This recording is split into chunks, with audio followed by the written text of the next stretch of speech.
तो ये स्थानीय स्वशासन का पार्ट 2 है। यहाँ से वीडियो रुक गया था, यहाँ से हम लोग शुरू कर रहे हैं। यहाँ पे सवाल आपको पूछ रहा है कि किस समिति ने जिला के योजना को मूल इकाई बनाने की सिफारिश की। तो जिला पे कौन फोकस किया था कि कार्यकारी निकाय बनाए जिला को, तो जिला को बोला था प्रमुख बनाए जीवीके राव, और जो आपका अशोक मेहता समिति था ये बोला था मंडल पंचायत को, यानी कि ब्लॉक लेवल को प्रमुख बनाए। ठीक है। किस समिति ने पंचायती राज संस्था को बिना जड़ वाला घास बोला था, तो जीवीके राव। भारत में त्रिस्तरीय पंचायती राज व्यवस्था के लिए किस समिति ने सिफारिश की, तो 3 स्तर कौन कौन बोला था, एक तो बलवंत राव बोला था और सिंघवी समिति। ठीक है। गाडगिल समिति, थुंगन समिति, ये सब 3 टायर बोला था। 2 टायर कौन बोला था, तो अशोक मेहता समिति, 2 टायर और 4 साल कार्यकाल। और JB राव 4 टायर बोला था। तो सब 3 टायर बोला था, बस 2 टायर कौन बोला था उसके बारे में याद रखो। अशोक मेहता समिति 2 टायर बोला था, 2 स्तरीय, और JB राव 4 स्तरीय समिति की सिफारिश किया था। ये तो हो ही गया ये सवाल सब। अब चलो, अब जब समिति ने सिफारिश इतना सारा दे दिया, जब समिति ने सिफारिश बहुत सारा समिति ने सिफारिश दिया, तो फाइनली क्या होता है कि सरकार के द्वारा कदम उठाया जाता है। राज्य समिति कौन आया था, ठुंगन समिति, गाडगिल और ठुंगन समिति। जो ठुंगन समिति बोला था कि संवैधानिक दर्जा दिया जाए, उसके बाद क्या होता है कि 1989 में, देखो स्टार्टिंग बिल यहीं से होगा। राजीव गांधी की सरकार में 1989 में लोकसभा में 64वां संविधान संशोधन विधेयक लाया जाता है। 64वां संविधान संशोधन विधेयक लाया जाता है, और यह विधेयक जो है राज्यसभा में पारित नहीं हो पाता है। स्टार्टिंग बिल यही है, BPSC में भी पूछा हुआ है 64वां संविधान संशोधन विधेयक के बारे में। इसी कारण स्टार्टिंग बिल यही है, लेकिन ये राज्यसभा में पारित नहीं हो पाता है, तो बिल क्या होगा, समाप्त हो जाएगा। कोई भी बिल ऐसे बताएं कि कोई भी बिल अगर लोकसभा से स्टार्टिंग हो रहा हो या फिर लोकसभा में पेंडिंग हो, और उस समय जो आपका लोकसभा भंग हो जाए, तो बिल क्या होता है, समाप्त। इसी तरीके से जो 64 नंबर वाला बिल है, स्टार्टिंग बिल, जो राजीव गांधी के समय आया था, वो समाप्त हो गया। इसके बाद VP सिंह की भी सरकार कोशिश किया इस दिशा में, लेकिन वो भी नहीं पास करा पाए। तो स्टार्टिंग कहाँ से हो रहा है संवैधानिक रूप से इसको फिगर देने में, तो राजीव गांधी की सरकार द्वारा ही हो रहा है 1989 से, 64 नंबर बिल से। फाइनली क्या होता है कि जब जो नरसिम्हा राव की सरकार आएगी, तो उस समय 73वां संविधान संशोधन अधिनियम 1992 क्या होता है, पारित हो जाता है। तो इन्हीं के समय आप याद रखेंगे कि 73वां हो चाहे 74वां संविधान संशोधन विधेयक हो, वो लोकसभा से भी पारित हुआ, राज्यसभा से भी पारित हुआ। 1992 में ही दिसंबर में लोकसभा से पारित हो गया, 1992 में ही दिसंबर में राज्यसभा से भी पारित हो गया, और फाइनली 1993 में इस पर हस्ताक्षर कर दिया राष्ट्रपति। और कानून कब बन गया, लागू कब से हो गया, तो 24 अप्रैल 1993 से पूरे देश में लागू हो गया। इसी कारण 24 अप्रैल को ही हम लोग क्या मनाते हैं, पंचायती राज दिवस। और जब 73वां या संविधान संशोधन विधेयक को लागू करने वाला कौन पहला राज्य बना, तो बोलना MP। तो देखो यहाँ पे क्या याद रखना है, बिल पारित कब हुआ, ये दोनों 73वां संविधान संशोधन विधेयक तो 1992 में, लेकिन 73वां संविधान संशोधन अधिनियम कब बना, लागू कब से हो गया, तो 1993 में। किसके कार्यकाल में ये सब हो रहा है संविधान संशोधन विधेयक, तो PV नरसिम्हा राव की सरकार में। ठीक है। आपका स्टार्टिंग कैसे हुआ था ये बिल, तो 65 कॉन्स्टिट्यूशनल अमेंडमेंट बिल के रूप में शुरुआत हुआ था 1989 में राजीव गांधी के सरकार के समय, लेकिन फाइनली इसको व्यवहारिक रूप में कब पारित हो गया, तो नरसिम्हा राव की सरकार में। ठीक है। तो याद रखना, बिल ये अधिनियम बना कब, 1992 में, पारित हुआ कब, 1992 में, लेकिन ये कानून के रूप में लागू कब हुआ, तो 1993 में।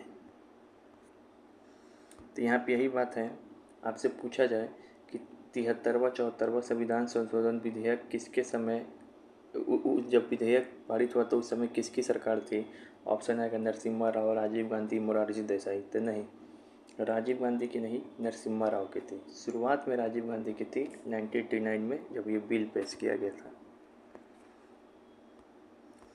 एक क्वेश्चन है कि राव समिति जो 1985 में बना, ये भी ग्रामीण विकास, जीवीके राव, तो आपको पता ही है कि ये ग्रामीण विकास और गरीबी उन्मूलन के लिए बना था।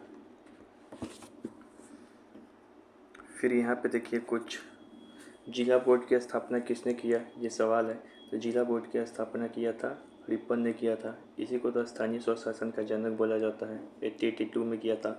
इसी जिला बोर्ड यानी कि स्थानीय निर्वाचित निकाय को मोकामी बोर्ड भी बोला जाता है। फिर उसी के बाद क्या ये सब हुआ। लेकिन आपसे पूछे कि नगर निगम का सबसे पहला स्थापना कहाँ हुआ था, तो मद्रास में हुआ था। कहाँ हुआ था? मद्रास में। 1687 या 1688 के समय हुआ था। मद्रास में सर्वप्रथम 1688 में नगर निगम का स्थापना हुआ था। और 1687 में क्या हुआ था, बोर्ड ऑफ डायरेक्टर ने मद्रास में नगर निगम बनाने की अनुमति दी। तो देखो नगर निगम बनाने की अनुमति कब मिल गई? 1687 में। लेकिन पहला नगर निगम स्थापना हुआ 1688 में मद्रास में। मद्रास जो समय चेन्नई को बोला जाता है, ठीक है, बॉम्बे नहीं, मद्रास। यहाँ पे यही सवाल आया, पहला नगर निगम कब स्थापना हुआ, तो पहला नगर निगम स्थापना हुआ 1687 या 1688 में, ठीक है ना, 1687 या फिर 1688 में मद्रास में पहला नगर निगम स्थापना हुआ। कैसे याद कर सकते हो, तो भ्रष्टाचार अधिनियम है 1988 में आया, और उसी से 2 साल पहले, क्योंकि नगर निगम में भी बहुत भ्रष्टाचार है, तो उसी से 200 साल पहले 1688, ऐसे याद कर सकते हो। फिर यहाँ पे आ रहा है कि डैश ने सिफारिश की कि निर्णय लेने की शक्ति विकेंद्रीकृत किया जाए। किसने सिफारिश किया था कि निर्णय लेने का शक्ति विकेंद्रीकृत किया जाए और निर्वाचित स्थानीय निकायों की स्थापना किया जाए? तो सबसे पहले बलवंत राव मेहता ही बोला था कि अपनी रिपोर्ट में नेहरू को कि प्रशासन में जनता की भागीदारी होनी चाहिए। ये दोनों असफल हुआ, तो बलवंत राव बोला प्रशासन में जनता की भागीदारी होना चाहिए। तो बलवंत राव मेहता समिति। पीके ठुंगन समिति ने स्थानीय स्वशासन को संवैधानिक दर्जा देने की सिफारिश कब की? तो 1989 में किया था पीके ठुंगन। गाडगिल और ठुंगन दोनों 1988 में आया था, लेकिन इसमें 1989 भी आंसर सही मार सकते हैं, ठीक है। ऐसा आपको याद रखना है, पीके ठुंगन और एल सिंघवी दोनों संवैधानिक दर्जा देने की बात किया था। स्थानीय शासन के निर्वाचित निकाय कब अस्तित्व में आए? जब भारत में वायसराय लॉर्ड रिपन थे। 1882 के बाद आया। 1882 में ही तो ये स्थानीय स्वशासन का प्रस्ताव पारित किया था, ठीक है, और ये डेट एनसीईआरटी में दिया है, ठीक है। तो इसी का ये याद रखेंगे 1989।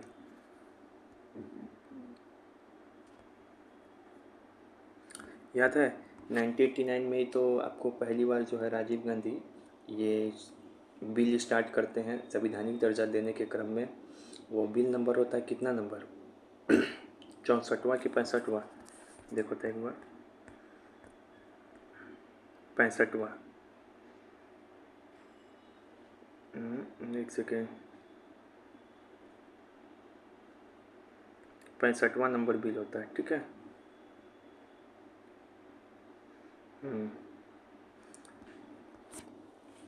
2 अक्टूबर 1959 को भारत में पंचायती राज व्यवस्था की शुरुआत किस राज्य में हुई? तो देखो शुरुआत में सबसे पहले हुआ था जब 1959 में बलवंत राव मेहता समिति बोला, तो उसके आधार पे एक कानून बना। तो उस समय शुरुआत में 1959 में राजस्थान के नागौर जिले में हुआ। सेकंड नंबर पे कौन किया था इसके बाद? आंध्र प्रदेश किया था। लेकिन आपसे पूछे 73वां संविधान संशोधन 1992 जब बन गया, तो 1993 में सबसे पहला कौन राज्य है ये अपनाने वाला? तो अब एमपी आंसर देना है, ठीक है। आ ही गया ये बात। 73वां संविधान संशोधन को सर्वप्रथम लागू करने वाला पहला राज्य कौन है? तो 73वां पूछ रहा है, यानी 1993 वाला कंडीशन पूछ रहा है, तब मध्य प्रदेश होगा। 74वां संविधान संशोधन अधिनियम कब अस्तित्व में आया, ये पूछ रहा है। तो देखो 73वां संविधान संशोधन अधिनियम हो या 74वां संविधान संशोधन अधिनियम हो, दोनों 1992 में संसद से पारित हो गया, और दोनों जो है लागू हो जाएगा 1993 में, ठीक है। लेकिन आपको याद रखना है कि ये वाला जो लागू होगा कितने नंबर 1993 को? तो 24 अप्रैल 1993 को। आई जो नगर निगम बना है 74वां संविधान संशोधन, ये 1 जून 1993 को लागू होगा। तो आंसर क्या होगा? 74वां पूछ रहा है, नगर निगम बना तो 1 जून 1993 को। मैंने यहाँ पे लिख भी दिया है। ये है आपका 73वां और ये है आपका 74वां। अब इसमें बड़ी कन्फ्यूजन होता है बच्चा को, तो मैंने बाइफरगेट कर दिया है। पूछा जब पंचायती राज अधिनियम कब पारित हुआ? तो 1959 में, राजीव गांधी के समय, राजीव गांधी ने नेहरू के समय बलवंत राव मेहता की सिफारिश के बाद। इस आधार पे पंचायती राज अधिनियम जब पारित हुआ तो सबसे पहला राज्य कौन बना अपनाने वाला पंचायती राज को? राजस्थान का नागौर ज़िला 1959 में। उसके बाद 1959 में ही फिर आंध्र प्रदेश भी अपना लिया। लेकिन ये तो अधिनियम पारित हुआ ना 1959 में, शुरुआती अधिनियम। लेकिन पंचायती राज को संवैधानिक दर्जा कब मिला? ये अधिनियम पारित हुआ लेकिन इससे आपके संविधान में कोई प्रावधान नहीं किया गया पंचायती राज को लेकर।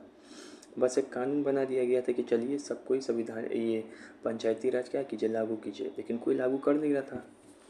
तो संविधान में अब इस बात को संविधान में इस बात को जोड़ने के लिए और सभी पे बाध्यता बनाने के लिए पंचायती राज को संवैधानिक दर्जा देना जरूरी था। तो पंचायती राज को संवैधानिक दर्जा कब प्राप्त हुआ?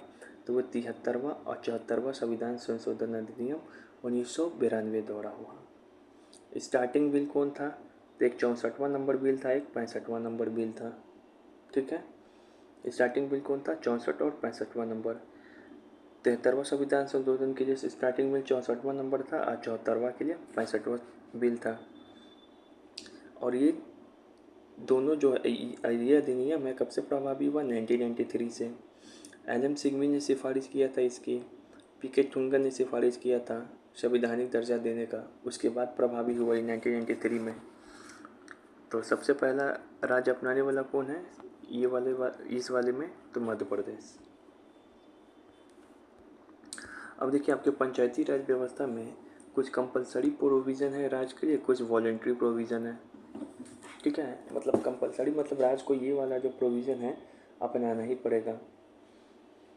जैसे कि ग्राम सभा का गठन, ये कंपलसरी प्रोविज़न है। 3 टायर होना चाहिए, ये भी कंपलसरी प्रोविज़न है। पंचायतों को सभी सदस्यों के लिए प्रत्यक्ष चुनाव और मध्यवर्ती और जिला स्तर पर अध्यक्ष के लिए अप्रत्यक्ष चुनाव। बोल रहा है कि पंचायत पे जो होता है ग्राम पंचायत, वहाँ पे सदस्यों का प्रत्यक्ष चुनाव होना चाहिए, सभी सदस्यों का। लेकिन जो मध्यवर्ती और जिला स्तर पे यानी कि प्रखंड और जिला स्तर पे जो पंचायत है, वहाँ पे जो अध्यक्ष का चुनाव होना चाहिए वो अप्रत्यक्ष होना चाहिए। तीसरा, पंचायती राज संस्थाओं में चुनाव कराने के लिए राज्य निर्वाचन आयोग की स्थापना। पंचायती राज को चुनाव कौन कराएगा? तो इसके द्वारा राज्य निर्वाचन आयोग कराएगा। तो राज्य निर्वाचन आयोग की स्थापना भी क्या है? कंपलसरी प्रोविज़न है।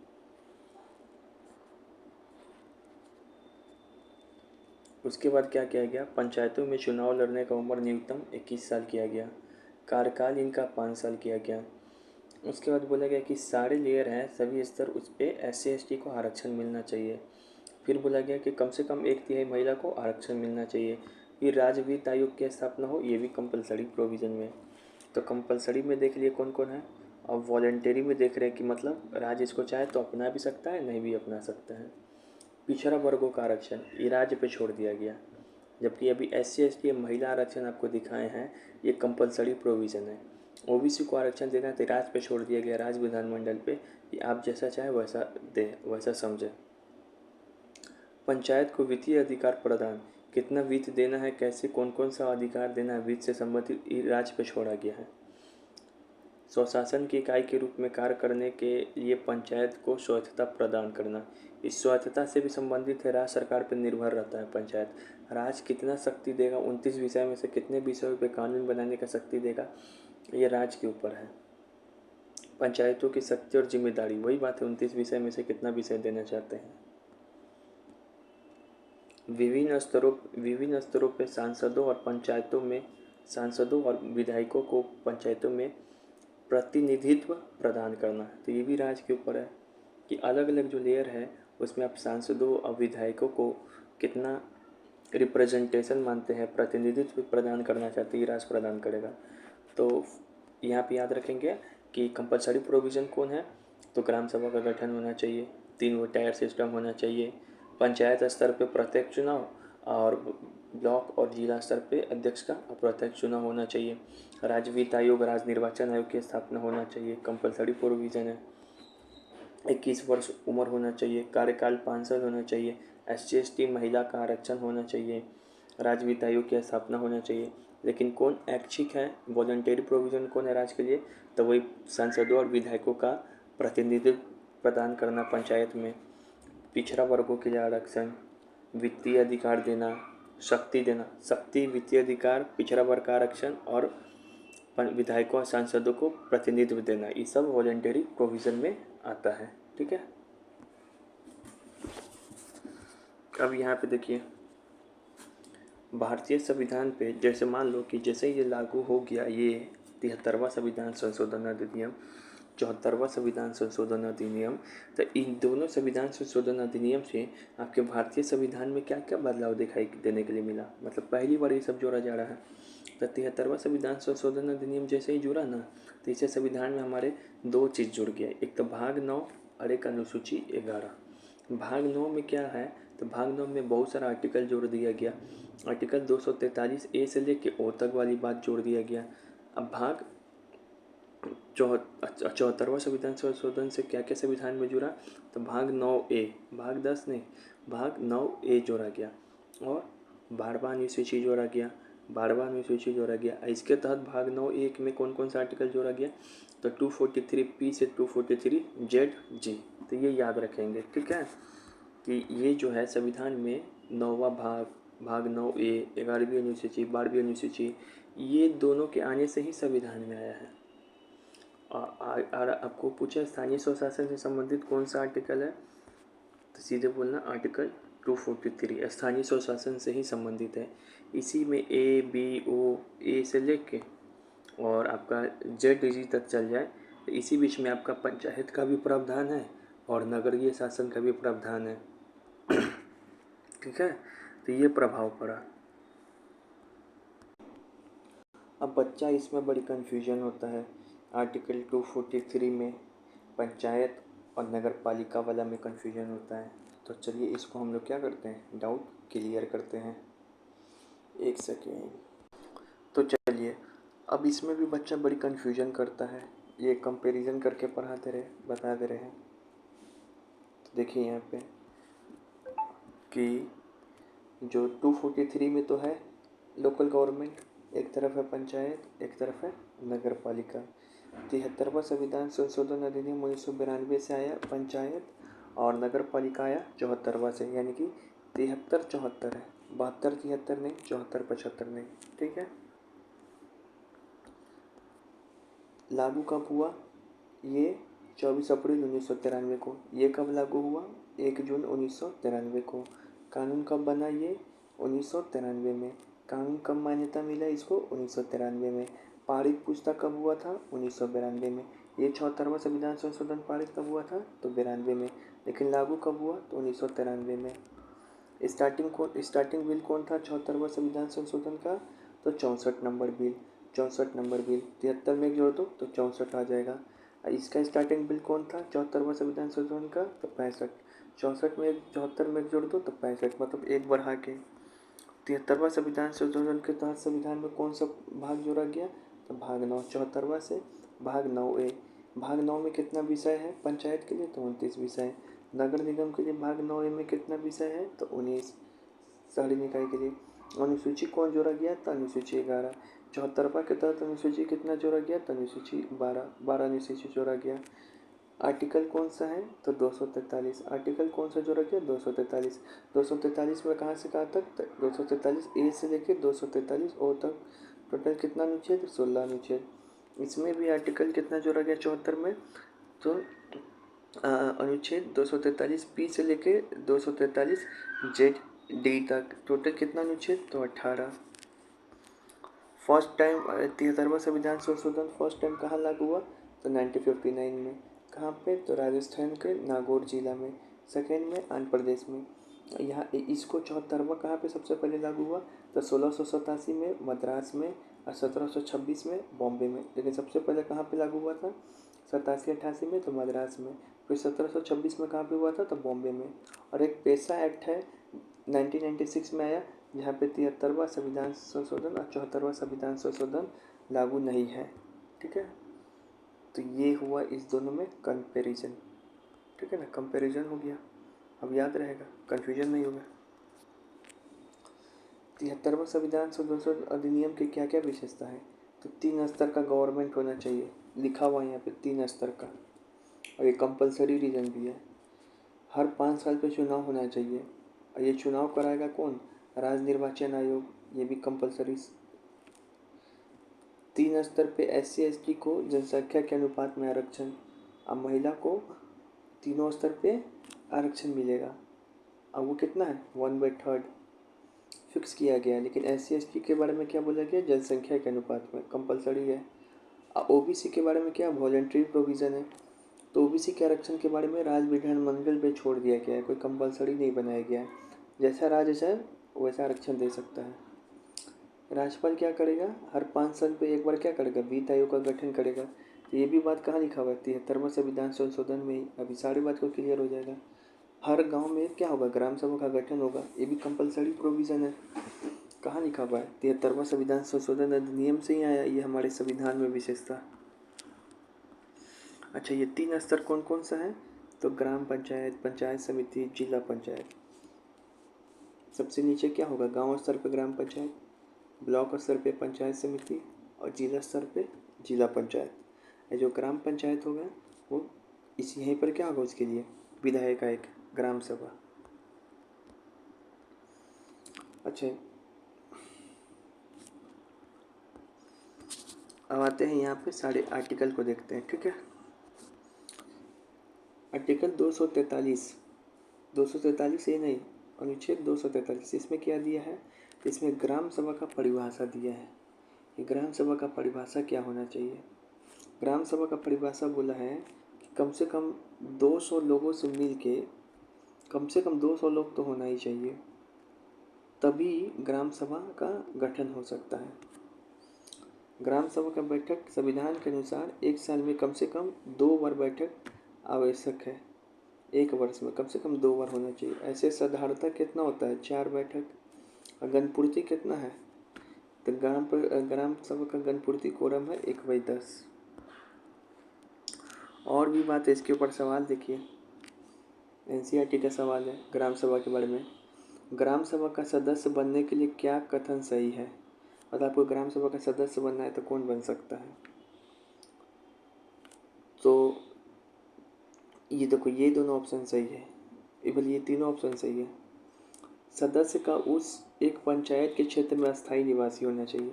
मतलब आप इस पंचायत का सदस्य बनना चाहते हो ग्राम सभा का, तो सबसे पहले तो आपका अस्थायी निवासी होना चाहिए, वहाँ पे घर होना चाहिए। दूसरा, आपकी उम्र 18 साल से ज़्यादा होना चाहिए और आपको वोट देने का अधिकार होना चाहिए। आपकी उम्र भी क्या होना चाहिए? आप इसका घर है ठीक है, लेकिन आपकी उम्र 18 साल से ऊपर होना चाहिए। तीसरा प्रोविज़न क्या बोलता है? जिस व्यक्ति का नाम गांव में मतदाता सूची में शामिल हो, घर भी आपका वहाँ पर है, उम्र भी 18 साल से ऊपर है, और आपका क्या है? वहाँ के मतदाता सूची में आपका नाम भी होना चाहिए, वोटर लिस्ट में। तो ये तीनों प्रोविज़न होना चाहिए, ये तीनों क्राइटेरिया फुलफिल करेंगे तभी ग्राम सभा का सदस्य आदमी वहाँ पे बन सकता है। तो उपयुक्त में सभी। अब यहाँ पे देखिए क्या है लिखा हुआ, ग्राम सभा एक पंचायत के क्षेत्र में रहने वाले सभी वयस्कों की सभा है। सही बात है, जितना भी वयस्क है 18 साल से ऊपर, वोटर लिस्ट में नाम है, आपका घर है उस पंचायत में, तो आप ग्राम सभा के सदस्य हो सकते हैं।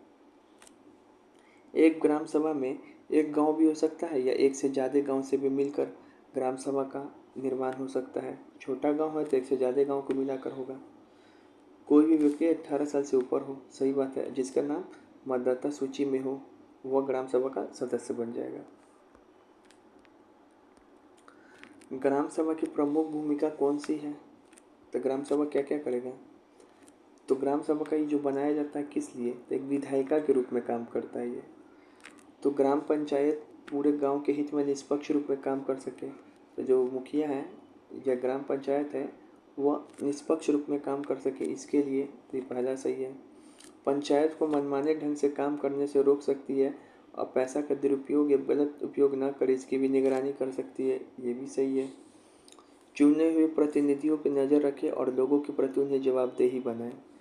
तो ये जवाबदेही बनाता है, सवाल पूछता है ग्राम सभा का लोग, सांसद के जैसा, तब तो उसका जवाबदेही सुनिश्चित होगा मुखिया का। तो उपयुक्त में सभी सही है।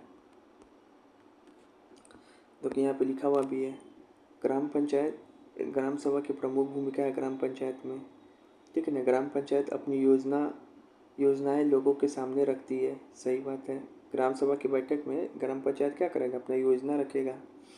ग्राम सभा पंचायत को मनमाने ढंग से रोकती है काम करने से, साथ ही पैसे के दुरुपयोग करने पर भी रोकती है।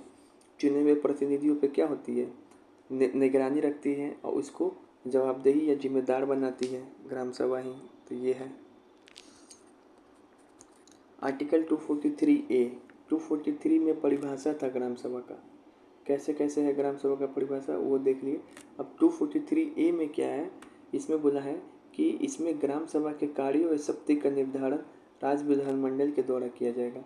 243A में ये बोले गया कि ग्राम सभा के पास क्या शक्ति होगी, क्या काम होगा, उसका निर्धारण कौन करेगा, राज्य विधानमंडल, संसद नहीं। तो ये बात लिखा।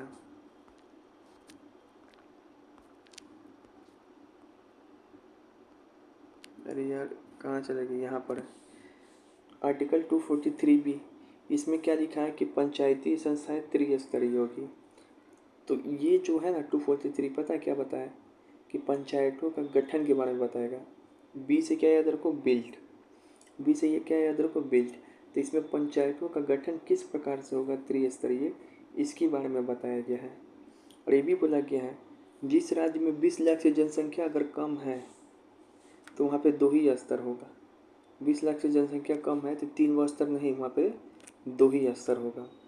और पंचायतों का गठन कैसे होगा, त्रिस्तरीय पंचायती संस्थाओं का गठन कैसे होगा, उसी की जानकारी देता है 243B। बी से बिल्ट यानी कि गठन, किसका गठन, ग्राम सभा का नहीं, पंचायती संस्थाओं का गठन। सी से क्या होता है, कंस्ट्रक्शन, कंस्ट्रक्शन मतलब संरचना। तो इसमें ग्राम पंचायत, पंचायत समिति, जिला पंचायत की संरचना की बात की गई है। पीछे में दिया था 243B में त्रिस्तरीय का गठन की बात कहा गया था, पंचायती राज संस्थाएं का त्रिस्तरीय कैसे गठन होगा उसकी बात कहा गया था। इसमें ग्राम पंचायत का क्या संरचना होगा, पंचायत समिति का या जिला पंचायत का क्या संरचना होगा, उसके बारे में कहा गया है। इसी 243 में एक और बात कहा गया है कि आपको अगर अध्यक्ष पद को हटाना है तो अविश्वास प्रस्ताव से हटाया जा सकता है, मगर 3/4, 2/3 नहीं, 3/4 समर्थन चाहिए, इसी में लिखा हुआ है। 243D, डी मतलब डायरेक्शन, तो कैचे के लिए डायरेक्शन है, निर्देश, आरक्षण के लिए। 243D में आरक्षण बताता है पंचायती राज संस्थाओं में कि इसमें तो ये बताया गया कि महिला को 1/3 आरक्षण कंपलसरी देना, SC/ST को उसको जनसंख्या के आधार पर आरक्षण देना कंपलसरी है, और OBC का आरक्षण है ये कंपलसरी नहीं, ये राज्य विधानमंडल पे छोड़ दिया गया है। और ये दोनों को तो तीनों स्तर पे आरक्षण देना है। ये डी मतलब डायरेक्शन, क्या चीज के लिए निर्देश है, तो आरक्षण के बारे में प्रावधान है। 243E बताता है कि ग्राम पंचायत का कार्यकाल क्या होगा, पंचायती राज संस्थाओं का कार्यकाल क्या होगा, तो 5 साल होगा। कैसे याद रखें, तो ई से एंड, एंड से मतलब कार्यकाल, ठीक है। 243F, एफ से क्या होगा, तो फेल, फेल क्या होगा, क्वालिफिकेशन, मतलब क्या क्वालिफिकेशन होना चाहिए, ठीक है। तो यहाँ पर बोला है कि सदस्य का अगर आपको पंचायत या स्थानीय संस्थाओं का चुनाव लड़ना है तो न्यूनतम उम्र 21 साल होना चाहिए। ये बात किस में लिखा गया है, 243F में। और ये भी बात लिखा है कि बस यही योग्यता लिखा हुआ है, बाकी जो अन्य योग्यता है चुनाव लड़ने का स्थानीय स्वशासन में, ये तय कौन करेगा, तो वहाँ का राज्य विधानमंडल तय करेगा। लेकिन अच्छा कभी पूछ दे ग्राम सभा ग्राम सभा में बैठक में भाग लेने का न्यूनतम उम्र कितना होना चाहिए था? 18 साल। लेकिन पंचायती चुनाव लड़ने के लिए कितना उम्र होना चाहिए न्यूनतम? तो 21 साल। ठीक है। 243 जी। जी से क्या याद रखेंगे? जी क्या बोलते हैं? तो जी शक्ति बताता है। शक्ति जिसके पास रहेगा तो हम लोग जी बोलेंगे। तो 243 जी में पंचायती संस्थाओं की शक्ति और उसके कार्यों के बारे में प्रावधान है।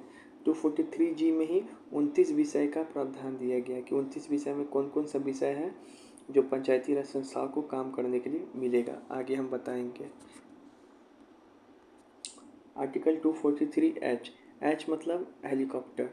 तो यहाँ पे हेलीकॉप्टर यानी कि टैक्स लगा कर खरीदा, ऐसे याद कर सकते हो। तो 243 एच में इसमें बताया गया है कि पंचायती राज संस्थाओं को टैक्स लगाने का अधिकार है। एच में बताया गया है पंचायती राज संस्थाओं को टैक्स लगाने का अधिकार है।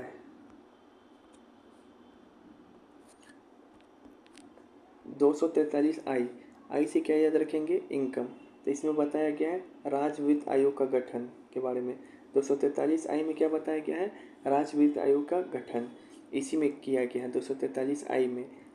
इसके बारे में बुलाया गया कि हर एक 5 साल में एक बार राज्यपाल क्या करेगा? राज्य वित्त आयोग का गठन करेगा।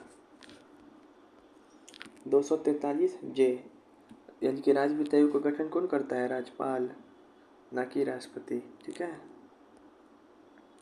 243 जे। 243 जे मतलब क्या होता है? Judicial review.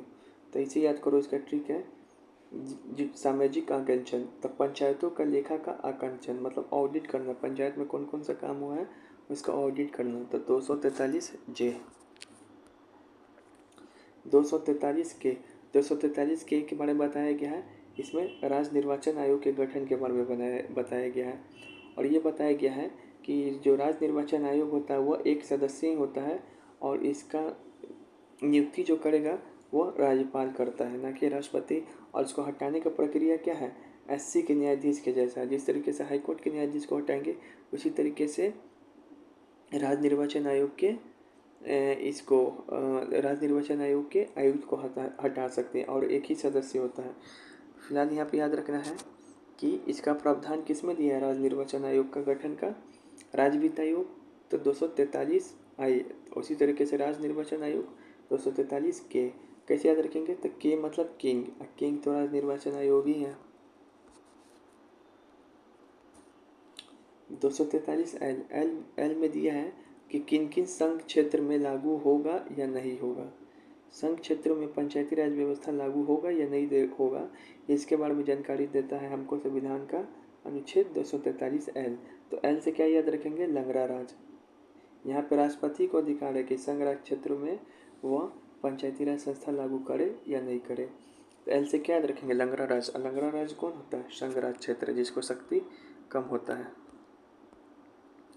243 एम।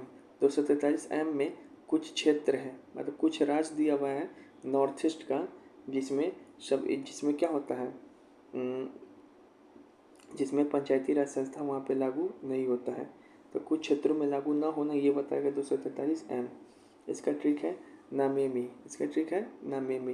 जैसे नागालैंड, मेघालय, मिजोरम और दिल्ली, ये तीनों तो नॉर्थ ईस्ट का है, प्लस दिल्ली में भी। यहाँ तीनों ये चारों जगह क्या है? पंचायती व्यवस्था नहीं है भारत में। ठीक है। 243 एन। 243 एन इसमें बोला गया है कि जो पहले से बना हुआ कानून है अब पंचायतों है उसको जारी रहना चाहिए। जो पहले से पंचायत बन चुका हुआ है 73वां संविधान संशोधन से पहले, अब पहले से जो कानून बन चुका हुआ है 1992 से पहले, उसको जारी रहना चाहिए, उसको हटाना नहीं है। तो इसी के बारे में दिया है 243 एन में। 243 ओ सबसे आखिरी आर्टिकल है ये पंचायतों के संदर्भ में। फिर इसके बाद शुरू हो जाएगा आर्टिकल किसका? नगर निगम के बारे में। तो 243 ओ 243 ओ में लिखा गया है कि चुनावी मामला होता है तो इस पर न्यायालय के हस्तक्षेप पर रोक। मतलब अगर कोई भी पंचायती राज चुनाव का कोई भी मामला होता है तो उसमें न्यायालय आपको हस्तक्षेप नहीं कर सकता। ये भी इम्पोर्टेंट पॉइंट है, स्टेटमेंट में पूछ सकता है। चुनावी स्थानीय स्वशासन के चुनावी मामलों पर न्यायालय के हस्तक्षेप का रोक है। कहाँ है? हाँ कोई विवाद होगा तो देखेगा, लेकिन ऐसे राज्य निर्वाचन आयोग को स्वतंत्र रखने हेतु ये बात प्रावधान किया गया है। ठीक है, एक कन्फ्यूजन होता है इस चीज़ों में, तो लास्ट में देख लीजिए। 243 में ग्राम सभा की परिभाषा है। 243A में ग्राम सभा के कार्य और शक्तियाँ दिया गया है जो राज्य विधानमंडल द्वारा तय होगा। पंचायतों का गठन किस में दिया गया है? 243B। अब बाकी सबका संरचना किस में दिया था? 243C। तो ये हो गया पूरा आर्टिकल आपको। ठीक है, और ये जो सारे आर्टिकल जोड़ा गया है आपको अभी दिखाए हैं, तो 73वां संविधान संशोधन अधिनियम के माध्यम से जोड़ा गया है। यही तो विशेषता बतलाएगा। ठीक है, अब चलिए सॉल्व करते हैं। 73वां और 74वां संविधान संशोधन अधिनियम के बारे में निम्नलिखित में से कौन सा कथन सही है? यह सभी राज्यों के लिए सरकार की एक 3 स्तरीय प्रणाली स्थापित करती है। सही बात है। और ये बात किस में लिखा है 3 स्तरीय होगा? तो 243B में लिखा हुआ है, पंचायतों का गठन में। प्रतिनिधियों को 5 साल के लिए प्रत्यक्ष रूप से निर्वाचित किया जाएगा। सही है। ये कार्यकाल किस में लिखा हुआ है? तो 243E में कि पंचायतों का कार्यकाल 5 साल होगा। महिलाओं के लिए सभी स्तरों, हाँ सभी स्तरों पे, तीनों स्तर पे पंचायतों में सीटों का 1/3 आरक्षण अनिवार्य होगा। सही बात है। महिलाओं के लिए भी है, महिलाओं के लिए 1/3 है, SC/ST के लिए जनसंख्या के अनुपात में है। आरक्षण के बाद किस में लिखा था? 243D में। तो ये तीनों सही है, 1 2 3। ऐसा ही पूछेगा कि कौन सा विशेषता है इस संविधान संशोधन की। ये सवाल बढ़िया है, ध्यान से देखें क्या पूछ रहा है। 73वां के बारे में पूछ रहा है कि 73वां संविधान संशोधन अधिनियम के संदर्भ में पंचायती राज संस्थाओं को बढ़ावा देना है, निम्नलिखित में से किसके लिए प्रावधान करता है? तो यहाँ पे बोल रहा है 73वां संविधान संशोधन अधिनियम में जो बात है इसमें से कौन सा है सही है? तो ये देखो, राज्य वित्त आयोग की स्थापना की बात बोला था, 73वां भी बोलेगा, 74वां भी बोलेगा। 243 में बता ही दिए हैं। सभी पंचायत चुनाव कराने के लिए एक राज्य चुनाव आयोग होगा। हाँ, राज्य चुनाव होगा। 243 में के फॉर किंग बोला ही है। लेकिन ये देखो, जिला योजना पढ़ाए हम पंचायती राज संस्थाओं के लिए, अभी आर्टिकल में पढ़ा है जिला योजना समिति का गठन नहीं। जिला योजना समिति के बारे में दिया है 243ZD में दिया गया है, और ये जोड़ा गया था 74वां संविधान संशोधन अधिनियम द्वारा। तो ये बात नहीं बोला गया, फंसा दिया, बैंकर क्वेश्चन है।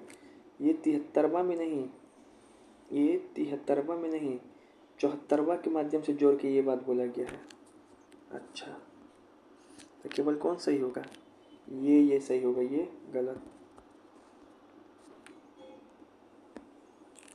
यदि एक पंचायत भंग कर दी जाती है तो चुनाव कितने समय के भीतर आयोजित किए जा सकते हैं?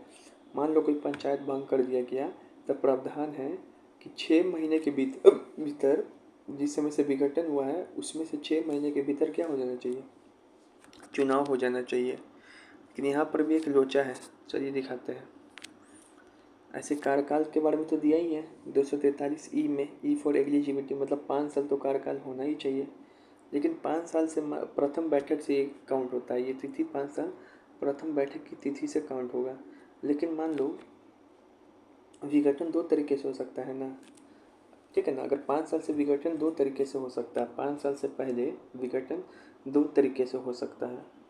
अगर मान लो कि यहाँ पे अगर जो विघटन हो गया लेकिन समय जो है 6 महीना से ज़्यादा बचा हुआ है, 6 महीना से मतलब कि ज़्यादा का समय बचा हुआ है, तो वहाँ पे चुनाव होगा, उपचुनाव। लेकिन विघटन हो गया और जो शेष समय बचा वो 6 महीने से कम है, तो वो चुनाव वहाँ पे नहीं होगा, वहाँ पे उपचुनाव नहीं होगा, वहाँ से नया चुनाव होगा, उपचुनाव नहीं होगा। फिर नया चुनाव होगा इस केस में, तो 5 साल के लिए बनेगा वहाँ पे जो भी वहाँ पे अध्यक्ष हो, सरपंच हो, जो भी बनना है। लेकिन विघटन हो गया और 6 महीने से ज़्यादा के समय अभी बाकी है, उससे पहले विघटन हो गया, तो वो चुनाव होगा और शेष कार्यकाल के लिए वो क्या बनेगा? अध्यक्ष या फिर सभापति बनेगा। मान लो विघटन हो गया 4 साल 2 महीना में, 4 साल 2 महीना में, तो अभी 5 साल होने में 8 महीना बाकी, ये 10 महीना बाकी है ना, तो 6 महीने से ज़्यादा का समय बाकी है, तो चुनाव होगा और वो जो समय बने, वो जो अध्यक्ष बनेगा शेष समय के लिए बनेगा। कितने समय के लिए बनेगा? शेष समय के बनेगा, मतलब कि 10 महीना के लिए वो अध्यक्ष या पंचायत बनेगा। लेकिन अगर यहाँ पे मान लो 4 साल 10 महीना, तो यहाँ पे कितना महीना बच गया? 2 महीना। तो 6 महीना से कम का समय बचा है, तो वहाँ पे चुनाव नहीं होगा। अब फ्रेश से चुनाव होगा क्या? 5 साल बाद, मतलब वही 2 महीना और रुक जाएगा, कोई अति नहीं बनेगा। और जब उसमें चुनाव आएगा तो वो 5 साल के लिए बैठेगा। ठीक है।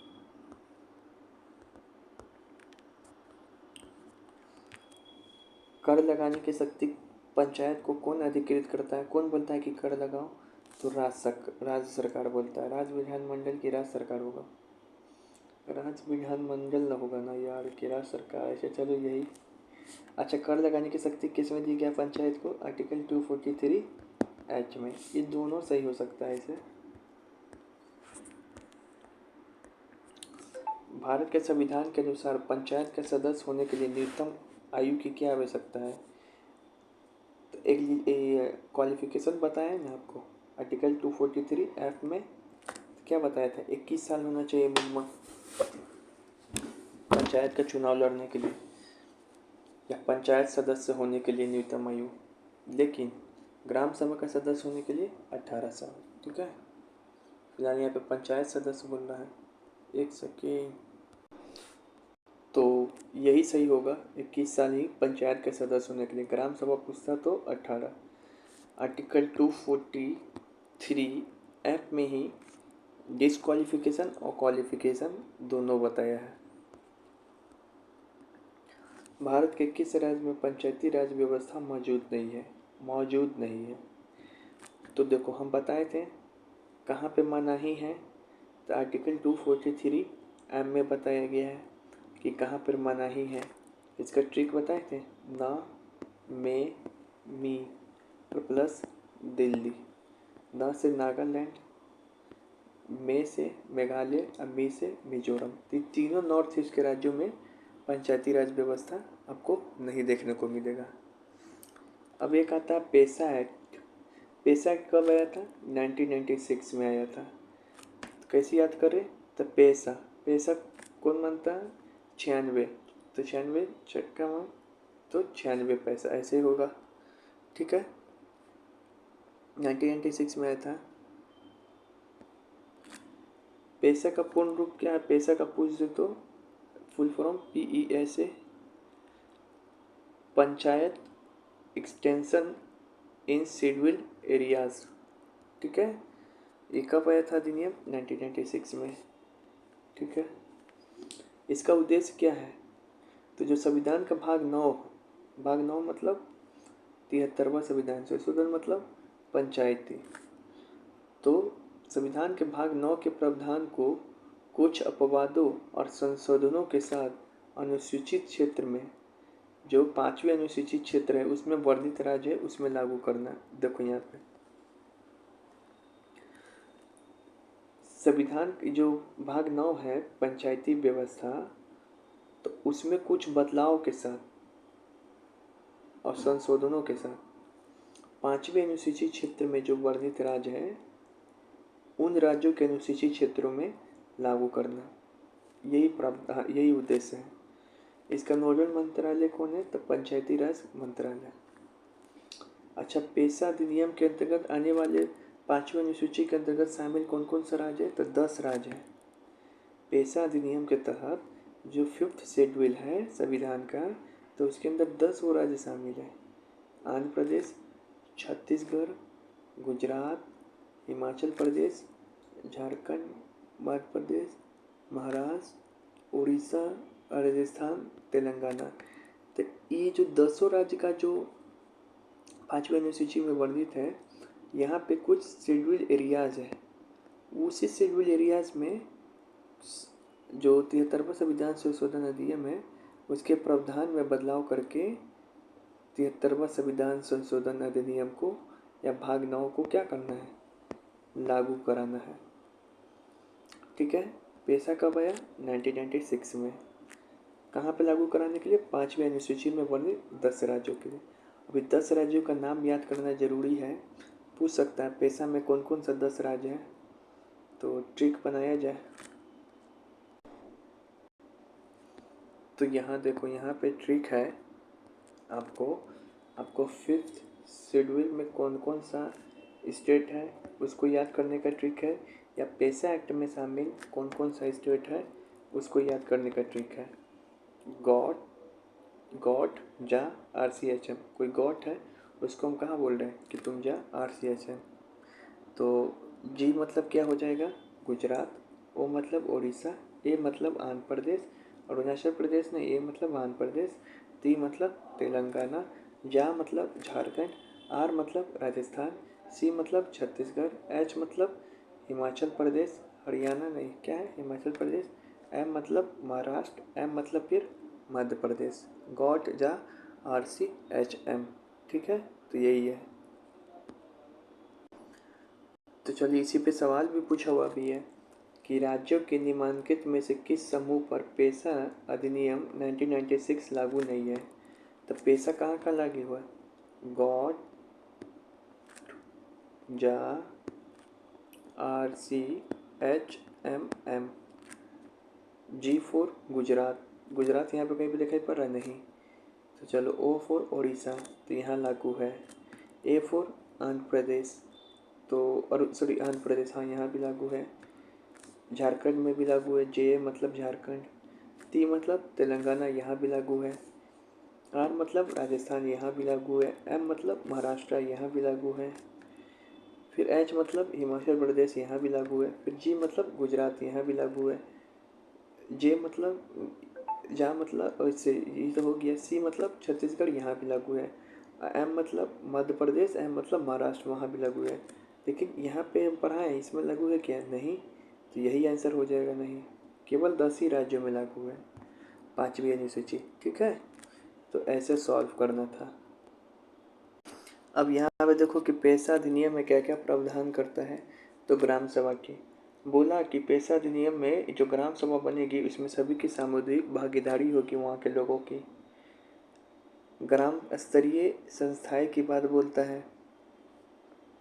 फिर शक्ति और कार्य की बोलता है कि वहाँ का जो संसाधन है या पर्यावरण है, विनियम है, उनके बारे में कुछ प्रमुख शक्ति देता है। कोई भी आपको योजना लागू करना है वहाँ पे तो पहले ग्राम सभा से क्या करना पड़ेगा, परामर्श करना पड़ेगा। निधिया की शक्ति देता है, पैसा की। भूमि, जनजातीय समुदाय को भूमि का जो अधिकार है उसके संरक्षण का प्रावधान करता है।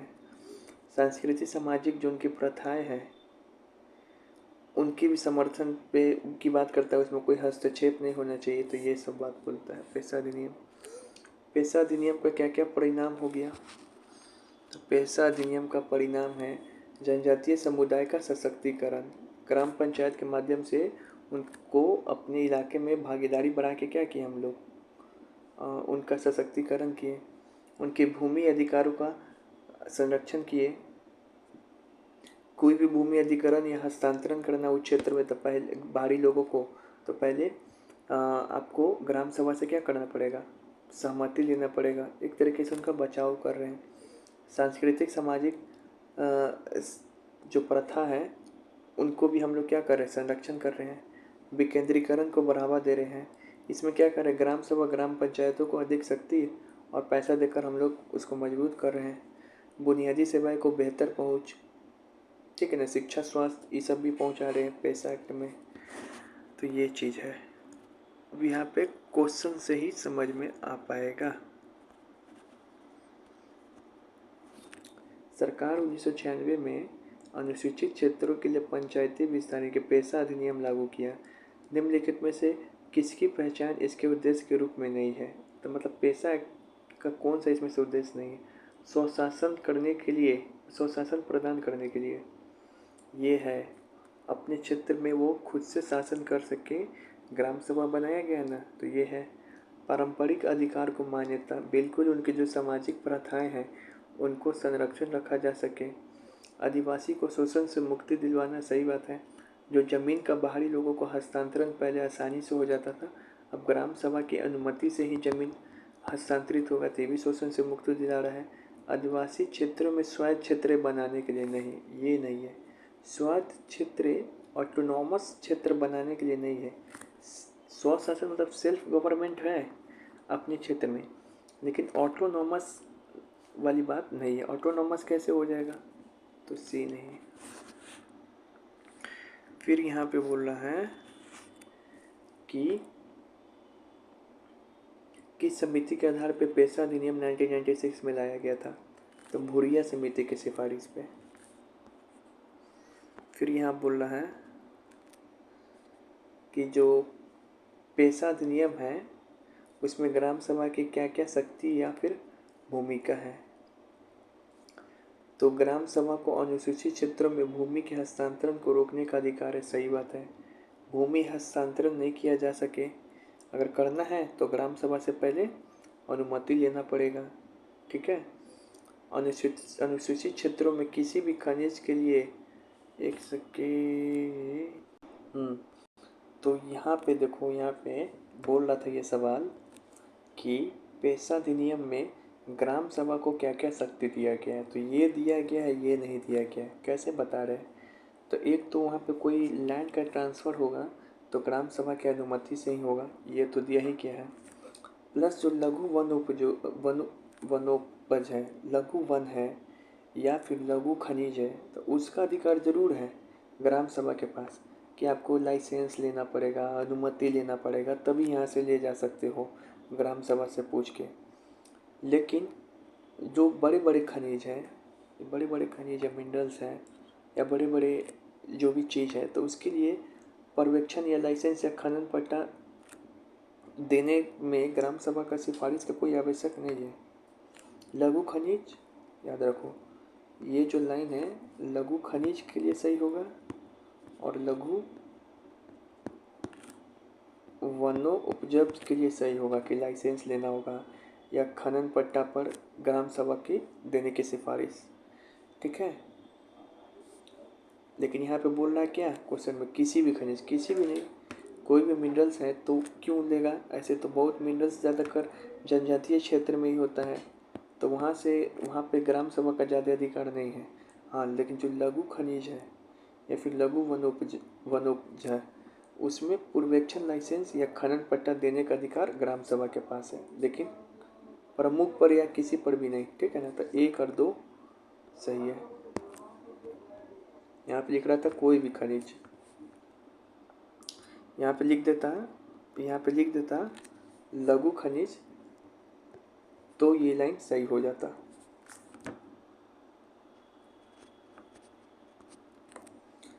पंचायतों पेशा को कब लागू किया, इसके अंतर्गत कितने राज्य हैं, तो पेशा को 24 दिसंबर 1966 को लागू किया, इसके अंदर 10 राज्य हैं।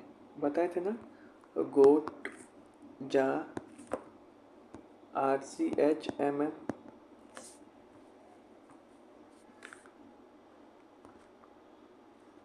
फिर यहाँ पे बोल रहा है कि पेशा प्राकृतिक संसाधनों के स्वशासन की अनुमति देता। तो सही बात है, पेशा के अंदर जो प्राकृतिक संसाधन है, ठीक है ना, वहाँ पे स्वशासन की अनुमति कौन देता कि आपको ले जाना है, कुछ भी करना है, तो ग्राम सभा ही मेन है वहाँ पे। ठीक है, तो ये EPFO में पूछा था। वेन वास पंचायत पेशा कब लागू हो गया इंडियन पार्लियामेंट से, तो पेशा मतलब पैसा मतलब ये, तो ये मांगता तो 1996।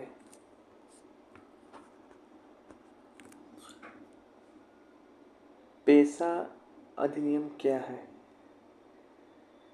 ये इसमें से बोल रहा है चुनने का। पेशा अधिनियम क्या है, तो आम संसाधनों पर स्थानीय जनजातीय समुदाय को अधिक अधिकार देना, कि अनुसूचित जातियों को अधिक हस्तांतरण करना, 73वें संविधान संशोधन के उपबंधों को अनुसूचित क्षेत्र तक विस्तार करना, तो ये है, बताए थे ना, 73rd कॉन्स्टिट्यूशनल अमेंडमेंट या संविधान का जो भाग 9 है, उसको शेड्यूल एरिया में क्या करना, बढ़ावा देना, ताकि वहाँ के शेड्यूल एरियाज़ के लोग को अधिकार अधिक मिल सके।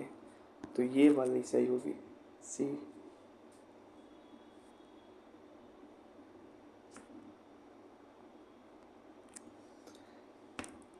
किस राज्य में पेशा लागू नहीं है, तब बताइए, ये सवाल सॉल्व करवाए थे अभी।